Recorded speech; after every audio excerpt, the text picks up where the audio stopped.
不得擅闯乐礼府。他现在只是庶人陈芊芊，什么都不是。我有什么不敢的？我让开！不能进去！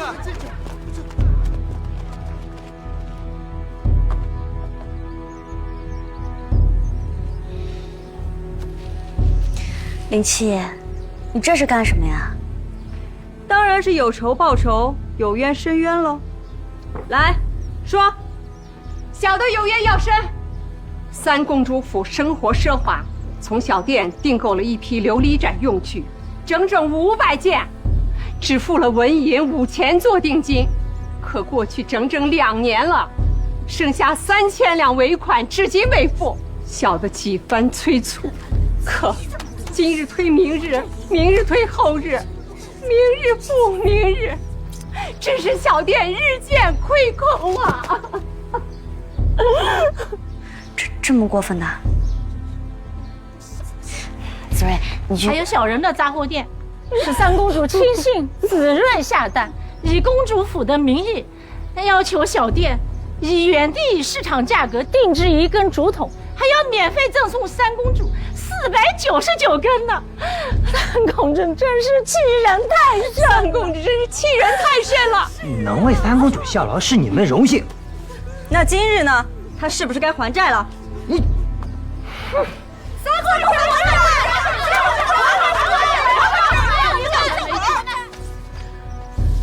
陈芊芊，还钱吧。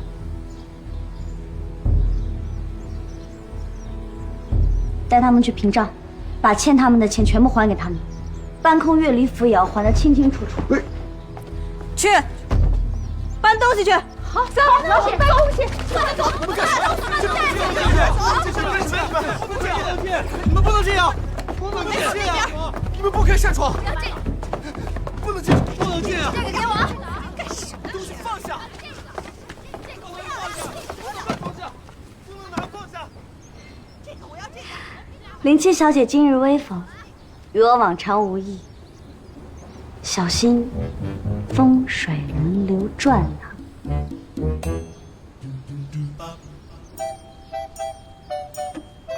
三公主，他们把所有东西都搬走了。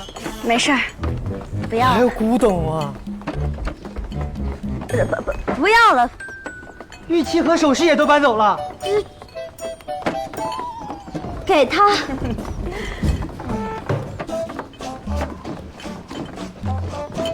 三公主，麻烦你起开一下，我看您身后这椅子挺不错的，怎么着也能抵几两银子吧？哎，子睿，淡定。上。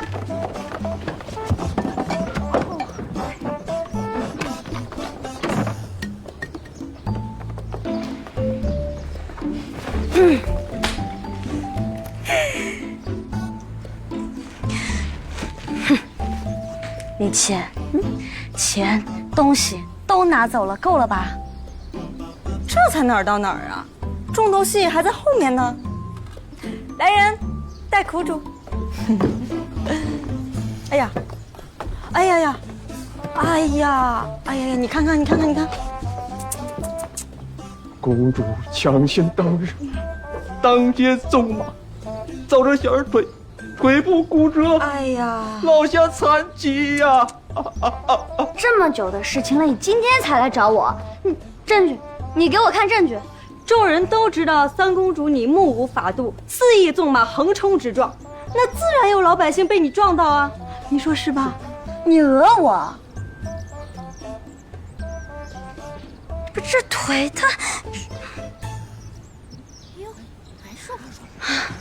我也知道，我现在是虎落平阳被犬欺，我什么都没有了，我只有一条命了。你们想怎么样就怎么样吧。